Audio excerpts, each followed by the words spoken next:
मला आज इथे बोलावलं त्याबद्दल मी उद्धव साहेबांचे आणि संपूर्ण शिवसेनेचे आभार मानतो. बरेच जण सांगतात की वकिलांनी कोर्टात बोलावं, बाकीच्या ठिकाणी बोलू नये. पण माझं असं स्पष्ट मत आहे की कायदा जर लोकांसाठी असेल तर तो लोकांमध्ये सुद्धा बोलला गेला पाहिजे. आज जनतेचं न्यायालय आयोजित करण्याला आणखी एक वेगळी किनारसुद्धा आहे की आज ज्यांनी न्यायतत्वावर आधारित अनेक निर्णय दिले ते देताना न्यायाधीशांना मार्गदर्शन केलं. ज्यांचं मार्गदर्शन न्यायाधीश घ्यायचे सर्वोच्च न्यायालयातले आणि उच्च न्यायालयातले सुद्धा, त्या नानी पालखीवालांचा आज जयंती दिवस आहे. आज या कार्यक्रमामध्ये या जनता न्यायालयात वेगळ्या बाजू नाही आहेत, केवळ सत्याची बाजू आहे. ही सत्याची बाजू मांडत असताना आपल्या सगळ्यांच्या मनात स्पष्टता असली पाहिजे की आपण अपात्रतेच्या सुनावणीबद्दलचा कायदा, त्यामध्ये झालेला न्याय आणि अन्याय आणि या निर्णयाच्या कायदेशीर बाबींचं विश्लेषण करण्यासाठी इथं जमलेलो आहोत. भारतातल्या प्रत्येक नागरिकाला उच्च न्यायालयात, सर्वोच्च न्यायालयात दिलेल्या निर्णयाचं विश्लेषण करण्याचा पूर्ण हक्क आहे. त्याच्यामधून कोणत्याही न्यायालयाचा अवमान होत नाही. त्यामुळे शिवसेनेने हा कार्यक्रम आयोजित केला, त्याच्याबद्दल त्यांचे मी जास्त आभार मानतो की या निमित्ताने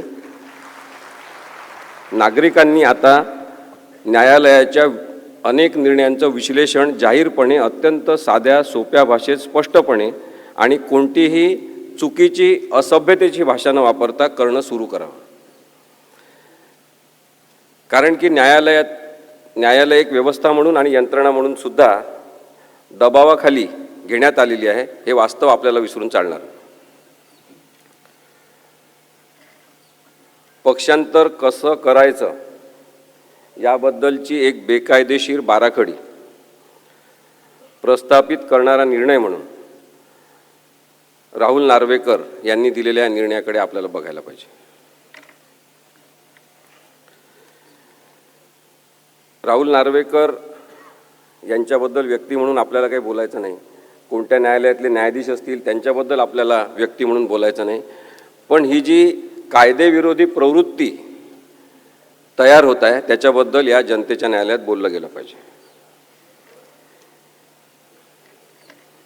10 जानेवारी 2024चा निर्णय हा लक्षात घेणं, याचं विश्लेषण करणं आणि आणखी आपल्याला सायंटिफिक भाषेत बोलायचं असेल तर चिरफाड या निर्णयाची करणं हे खूप जास्त आवश्यक आहे. कारण की याच्यातून आपल्याला लोकशाही कशी मारली जाते हे सुद्धा दिसू शकणार आहे. बरेचदा अशा प्रकरणांमध्ये, म्हणजे 10व परिशिष्ट किंवा भारतीय संविधानासंदर्भातले जेव्हा प्रकरणं असतात तेव्हा लोक माझ्यासारख्या वकिलांना अनेकदा म्हणतात की तुम्ही वकील आहे, तुम्ही राजकारणाबद्दल बोलू नका, तुम्हाला बोलायचं असेल ते कोर्टात बोला. आणि म्हणून त्याचं उत्तर आधी आपल्या सगळ्यांना दिलं पाहिजे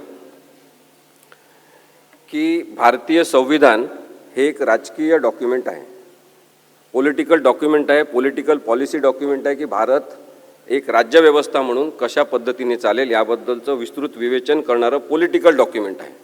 भारत हा देश आपण जेव्हा पाहतो नकाशा तेव्हा त्याच्यावर लिहिलं असते पॉलिटिकल मॅप ऑफ इंडिया. तो सुद्धा पॉलिटिकल देश, हा सुद्धा पॉलिटिकल अस्तित्व असलेला आहे.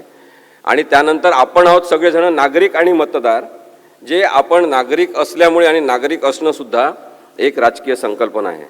त्यामुळे माझं असं स्पष्ट मत आहे की प्रत्येकाने, प्रत्येक व्यवसायातल्या प्रत्येक सुशिक्षित व्यक्तीने राजकारणाबद्दल बोललं पाहिजे.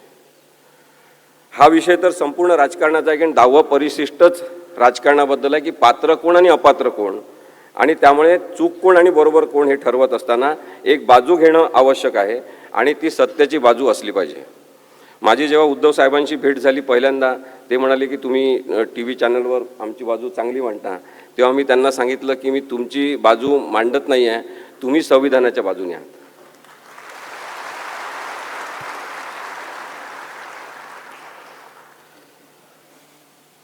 पक्षांतर बंदी कायदा हे नाव आहे 10व्या परिशिष्टाचं.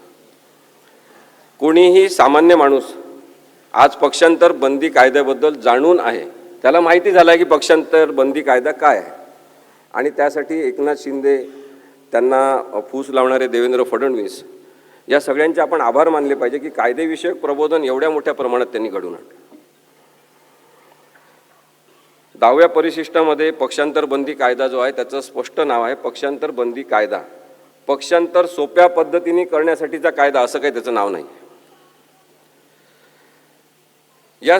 यामध्ये संविधानिक नैतिकता आणण्याचा जो प्रयत्न राजीव गांधींनी 1985 साली केला की लोक कोणत्याही पक्षातून उठून कधी पण कोणत्या पक्षात जात होते, त्यामुळे अस्थैर्य निर्माण होत होतं आणि राजकीय अस्थैर्य निर्माण होऊ नये आणि राजकीय पक्ष चालवणाऱ्या लोकांना सतत वॉचमनची भूमिका करावी लागू नये, विश्वासार्हता असली पाहिजे, प्रामाणिकता असली पाहिजे, आपल्या पक्षाची एकनिष्ठा असली पाहिजे, ज्याच्यामुळे तो एक कमी महत्त्वाचा असलेला विषय बाजूला राहील आणि महत्त्वाचा विषय म्हणजे राज्य प्रशासन ते चांगल्या प्रकारे चालवता येईल. या उद्देशाने पक्षांतर बंदी कायदा 1985 साली अस्तित्वात आला. त्याच्यामधलं परिच्छेद 1B, 1A, 1B हे दोन अत्यंत महत्त्वाचे आहे. 1B मध्ये सांगितलेलं आहे की लेजिस्लेचर पार्टी म्हणजे काय. लेजिस्लेचर पार्टी म्हणजे विधिमंडळ पक्ष म्हणजे काय. विधिमंडळ पक्ष आणि दुसरी 1C मध्ये व्याख्या केलेली आहे की ओरिजिनल पॉलिटिकल पार्टी म्हणजे मूळ राजकीय पक्ष म्हणजे काय. ओरिजिनल पॉलिटिकल पार्टी जी आहे ती जननी आहे त्या पॉलिटिकल पार्टीची. सगळेजण जे अस्तित्वात असतात ते त्या राजकीय पक्षाचे सदस्य असतात. आणि लेजिस्लेचर पार्टी जी आहे विधिमंडळ पक्ष, आमदारांनी निवडून आल्यावर तयार झालेला विधिमंडळ पक्ष असतो. विधिमंडळ पक्षाचं आयुष्य हे 5 वर्षाचं असते, कारण की 5 वर्षानंतर ते लोक बदलतील, काही जण पुन्हा निवडून येतील, पण नवीन विधिमंडळ पक्ष तयार होईल. त्यामुळे विधिमंडळ पक्ष ही अस्थायी स्वरूपाची व्यवस्था आहे आणि म्हणून कायद्यामध्ये विधिमंडळ पक्षाला महत्त्व नाही. जो मूळ राजकीय पक्ष आहे त्याला महत्त्व आहे. आपल्या बाबतीत पाहायचं असेल तर मूळ राजकीय पक्ष शिवसेना आहे, बाळासाहेब ठाकरेंनी स्थापन केलेला आहे, त्यांच्या सहीने रजिस्ट्रेशन झालेलं आहे. आणि त्यामुळे मूळ राजकीय पक्ष हा पक्ष चालवेल.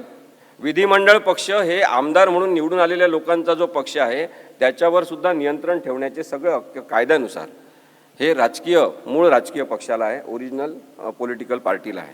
एवढं ते सोपं आहे.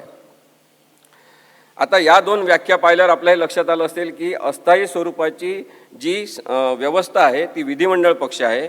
म्हणजे एकनाथ शिंदे आणि त्यांच्यासोबत पळून गेलेले जे लोक आहेत ते या अस्थायी स्वरूपाच्या 5 वर्षाचं आयुष्य असलेल्या विधिमंडळ पक्षाचे सदस्य होते. काही जण अर्थात त्याचे राजकीय पक्षाचे सुद्धा सदस्य असतील, पण ते विधिमंडळ पक्ष म्हणून तेवढंच महत्त्व आहे जेवढं कायद्यामध्ये सांगितलेलं आहे. याच्यामध्ये आणखी पुढचा भाग आहे, तो आहे 2(1)A आणि 2(1)B.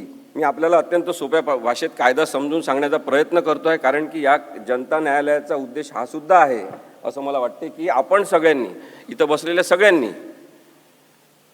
महाराष्ट्रातल्या प्रत्येक ठिकाणी या केसबद्दल, या निकालाबद्दल आपण विश्लेषण अत्यंत सभ्य भाषेत सगळ्यांना सांगितलं पाहिजे. 2(1)A आहे की स्वतःहून राजकीय पक्ष सोडणे. कोणाला स्वतःहून राजकीय पक्ष सोडायचा असेल तर त्यांना तशी मुभा आहे. म्हणजे कोणाला वाटत असेल की या पक्षामध्ये हुकुमशाही आहे तर ते पक्ष सोडू शकतात. कुणाला वाटत असेल की हिंदुत्व या पक्षाने सोडून दिलेलं आहे तर ते पक्ष सोडू शकतात. त्या आधारे मात्र ते पक्ष सोडल्यावर डिस्क्वालिफाय होतात, म्हणजे अपात्र होतात. ते आमदार म्हणून राहण्यासाठी पात्र ठरत नाही. 2(1)B आहे, त्याच्यामध्ये सांगितलेलं आहे की जर पक्षाचा आदेश ज्यांनी दिला पाहिजे अशा व्हीपची नेमणूक मूळ राजकीय पक्षाच्या नेत्यांनी केली असेल आणि त्यांनी एखाद्या मीटिंगसाठी बोलावलं असेल किंवा विधिमंडळाच्या कामकाजामध्ये मतदानाच्या संदर्भातला व्हीप काढला असेल तर त्याचं पालन केलं पाहिजे. विधिमंडळ पक्षाच्या आमदारांवर ही जबाबदारी आहे की त्यांनी त्या पक्षाच्या आदेशाचं पालन केलं पाहिजे, कारण पक्षाची शिस्त असली पाहिजे आणि त्या शिस्तीचा संदर्भ हा आपल्या राजकीय स्थैर्याशी असल्यामुळे तशा पद्धतीने रचना करण्यात आलेली आहे. मग कोणी जर व्हीपचं पालन केलं नाही किंवा एखाद्या पक्षाच्या महत्त्वाच्या मीटिंगला बोलवलेलं असतानाही गेलं नाही तर तशा आधारे अपात्रता त्यांच्यावर येऊ शकते. परिच्छेद 3 जो आहे या 10व्या शेड्यूलमधला, त्याच्यामध्ये असं होतं की स्प्लिट म्हणजे उभी फूट झाली असेल, की अर्धे लोक तिकडे अर्धे लोक इकडे असं गेलं असेल, तर आधी त्या संदर्भात त्यांना संरक्षण असायचं की तुम्ही अर्धे लोक फुटून गेलेले आहे, त्याच्यामुळे तुम्हाला कोणाला अपात्र करता येणार नाही. परंतु नंतर कायदेशीर सुधारणा जेव्हा झाली तेव्हा परिच्छेद 3 हे डिलीट करण्यात आलं.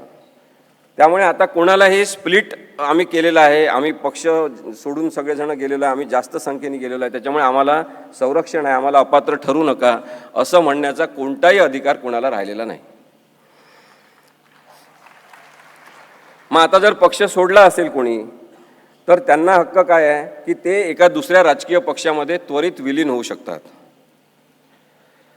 ते एखादा आपला गट स्थापन करून त्या गटाला गट म्हणून मान्यता, राजकीय गट म्हणून मान्यता मिळवून नंतर एखादा राजकीय पक्ष काढू शकतात. पण आपल्याला हे माहिती आहे की एकनाथ शिंदे आणि त्यांच्यासोबत मी पळून गेलेल्या, असंच म्हणतो नेहमी, पळून गेलेल्या आमदारांनी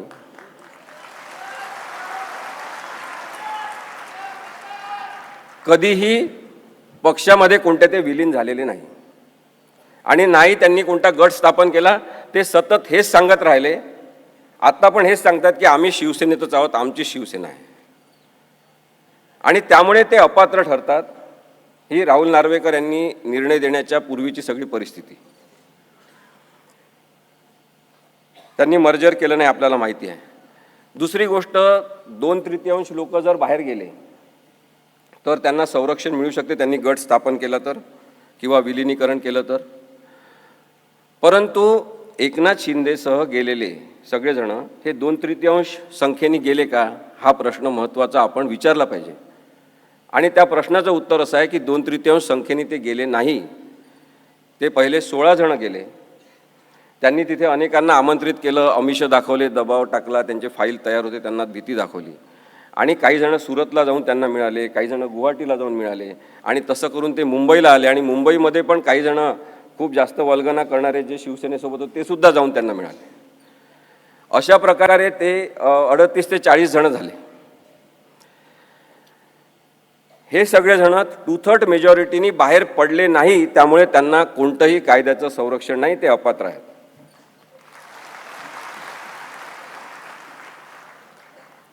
आता पॅरेग्राफ 5 जो आहे या कायद्याचा, त्याच्यामध्ये एक्सेप्शन्स दिलेले आहेत की कोणत्या परिस्थितीत अपात्र ठरणार नाही. त्याच्यामध्ये आता मी जे सांगितलं तेच लिहिलेलं आहे, पण एक महत्त्वाचा मुद्दा त्याच्यामध्ये आहे आणि तो आपण राहुल नार्वेकर यांच्या बाबतीत लक्षात घेतला पाहिजे.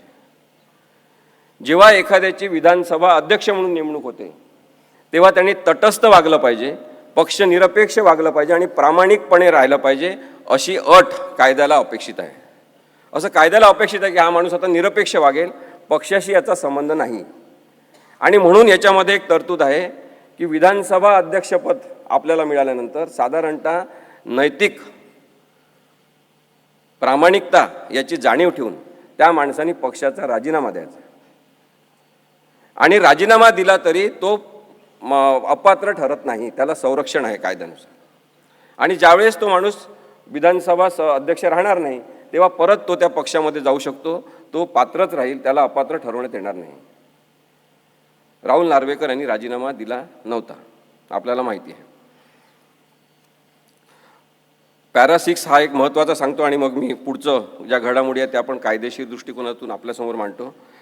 पॅरेग्राफ 6 जो आहे त्याच्यामध्ये सांगितलेलं आहे की विधानसभेच्या संदर्भात किंवा 10 शेड्यूलच्या संदर्भात कोणी अपात्र ठरू शकतात का किंवा अपात्र ठरवले गेले पाहिजे का, या संदर्भातला मुद्दा जेव्हा तयार होईल तेव्हा त्याची सुनावणी विधानसभा अध्यक्षांसमोरच झाली पाहिजे, असं पॅरेग्राफ 6 मध्ये म्हटलेलं आहे.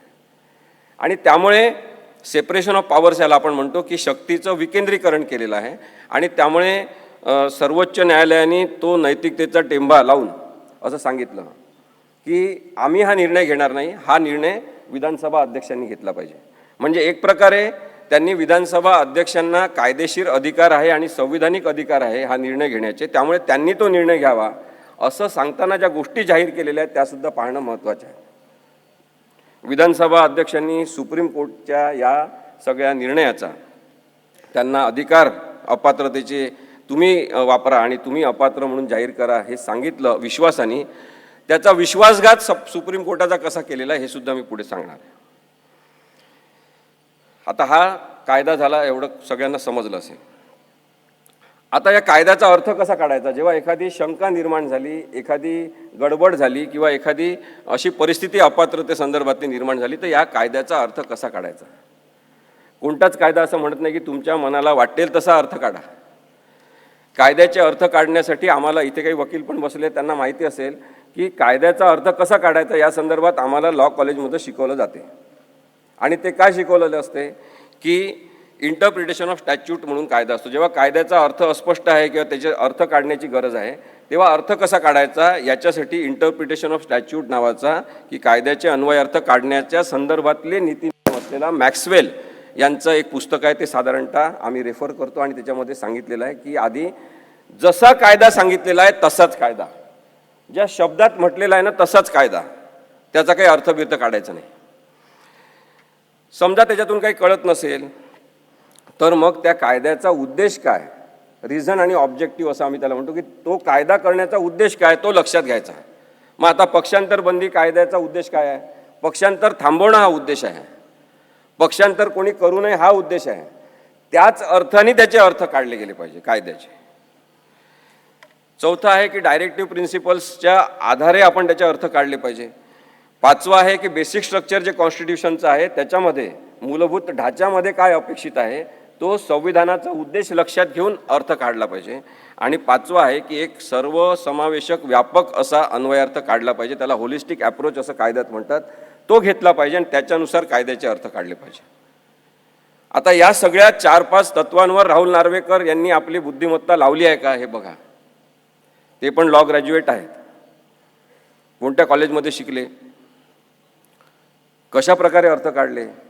सगळेच जे अशा प्रकारच्या ट्रिब्युनलवर बसणार आहेत, अनेक जण जे न्यायाधीश होणार आहेत, ते असे वागणार असतील तर मग कायद्यावर विश्वास राहील का, हा सुद्धा विचार आपल्याला करण्याची गरज आहे.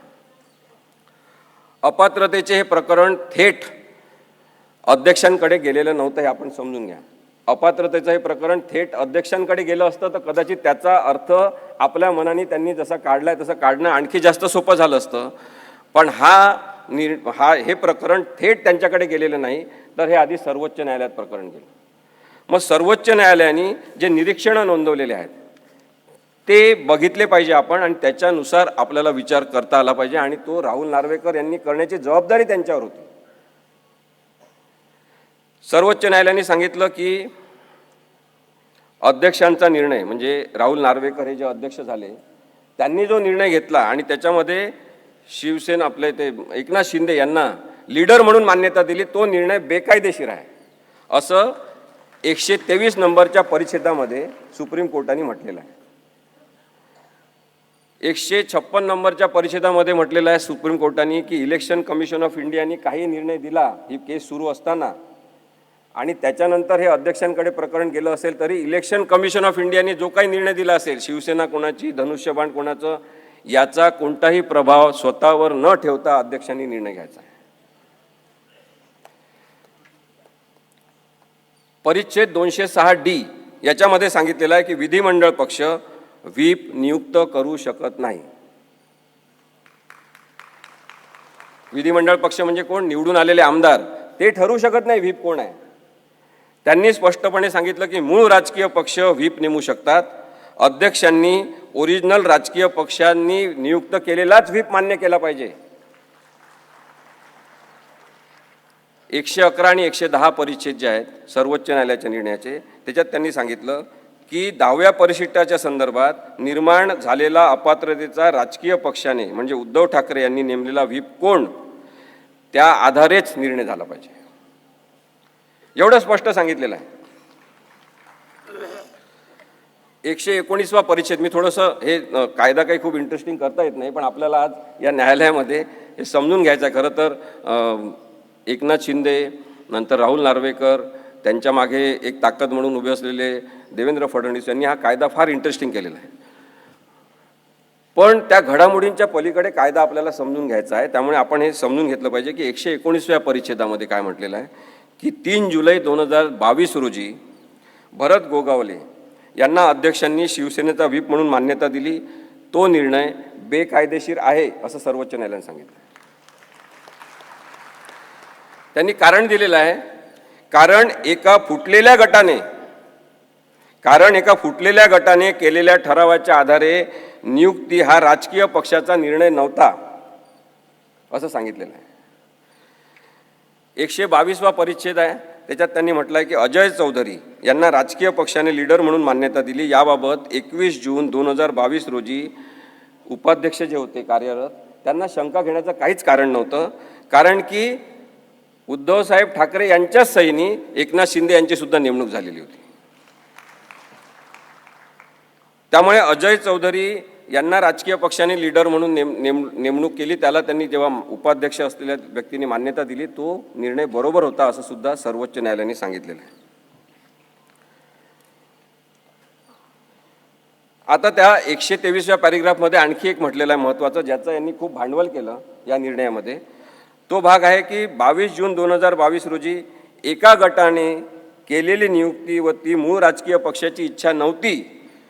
अध्यक्ष राहुल नार्वेकर यांचा एकनाथ शिंदे यांना गटनेता म्हणून मान्यता देण्याचा निर्णय बेकायदेशीर आहे. याच्यामध्ये त्यांनी हा शब्द वापरलेला आहे की एका गटाने केलेली नियुक्ती राजकीय पक्षाची इच्छा नव्हती. राजकीय पक्ष म्हणजे रजिस्टर्ड असलेला उद्धव बाळासाहेब ठाकरे यांच्या सहीचा पक्ष. त्यांची ती पॉलिटिकल विल नव्हती, त्यांचं ते काही इच्छा नव्हती आणि तशा वेळेस त्या व्यक्तीला आपण मान्यता देऊ शकत नाही असं कारणसुद्धा, त्याला रिझनिंग असं म्हणतात, असं कारणसुद्धा सर्वोच्च न्यायालयाने दिलेलं आहे. 206B मध्ये त्यांनी सांगितलं की आता या सगळ्या प्रकरणाचा निकाल अध्यक्षांनी घेतला पाहिजे असं त्यांनी सांगितल्यावर त्यांनी पुढे म्हटलेलं आहे 206B मध्ये की अध्यक्षांनी वाजवी कालावधीमध्ये या प्रकरणाचा निकाल लावला पाहिजे. वाजवी कालावधी म्हणजे रिझनेबल टाईम. रिझनेबल टाईम काय असेल याच्या संदर्भातले 2-3 केसेसचे पुरावे देण्यात आले न्यायालयामध्ये. त्याच्यामध्ये त्यांनी सांगितलेलं होतं की साधारणतः 3 महिन्याचा कालावधी हा वाजवी कालावधी असू शकतो, त्यापेक्षा जास्त कालावधी लागायला नको. माझं तर वकील म्हणून असं म्हणणं होतं तेव्हापासून की हा निर्णय तर जसं आपण ते मॅगी फूड तयार करतो ना, पटकन टाकलं की मॅगी तयार, तसा तयार असलेला निर्णय होता. पण केवळ संविधानिक तरतुदीनुसार अध्यक्षांनी जाहीर करायचा अपात्र कोण आहे, त्यामुळे त्यांच्याकडे तो निर्णय सोपवण्यात आला होता. पण त्यांनी त्याच्यामध्ये खूप मोठ्या प्रमाणात राजकारण केलं जे संविधानाला आणि 10व्या परिशिष्टाला अपेक्षित नाही. राहुल नार्वेकर यांना पुढे करून राहुल नार्वेकर यांच्या मदतीने राजकारण करणारे सगळेजण लोकशाही द्रोही आहेत.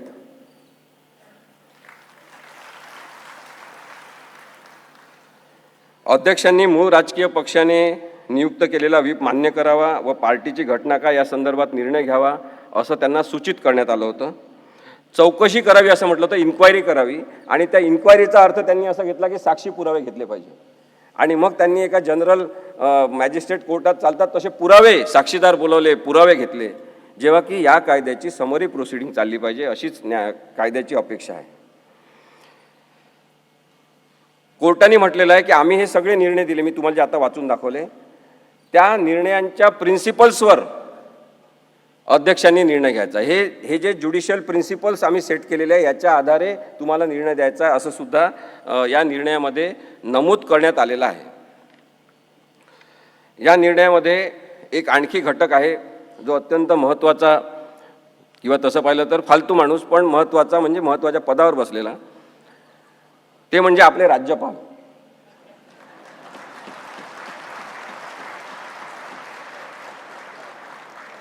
न्यायालयाने दुःख व्यक्त केलं आपल्या सगळ्यांतर्फे, सगळ्या भारतीय नागरिकांचं दुःख व्यक्त केलं आणि सांगितलं की घटनात्मक पद असलेल्या राज्यपाल पदावर बसलेल्या एखाद्या माणसाने लोकशाही मार्गाने स्थापन झालेलं सरकार उलथवून टाकण्यामध्ये सहभाग घेणे अत्यंत दुःखद आहे. अशा प्रकारची तारीफ या राज्यपालांची केलेली आहे. राज्यपालांची भूमिका या संदर्भात पूर्ण संशयास्पद राहिलेली आहे. त्याबद्दल आपण आता जास्त न बोलता पुढची जी टेस्ट त्यांनी सांगितली होती ती मी आपल्याला सांगतो. त्यांनी सांगितलं की आमच्या नोट्स रेफर करून निर्णय दिला पाहिजे, ते प्रिन्सिपल पाळलं पाहिजे आणि म्हणून ट्रिपल टेस्ट म्हणजे त्रिसूत्री एक निकषांची ती पुढे आली. त्याच्यामध्ये असं आहे की पार्टीची घटना काय, नेतृत्व रचना काय म्हणजे लिडरशिप स्ट्रक्चर काय आहे आणि विधिमंडळातील बहुमत काय आहे. याच क्रमाने जर लक्षात घ्यायचं असेल तर मग पहिले पार्टीची घटना लक्षात घेतली पाहिजे असं म्हणून त्यांनी एक नवीन प्रकार काढला. त्यांनी इलेक्शन कमिशन ऑफ इंडियाला पत्र पाठवलं.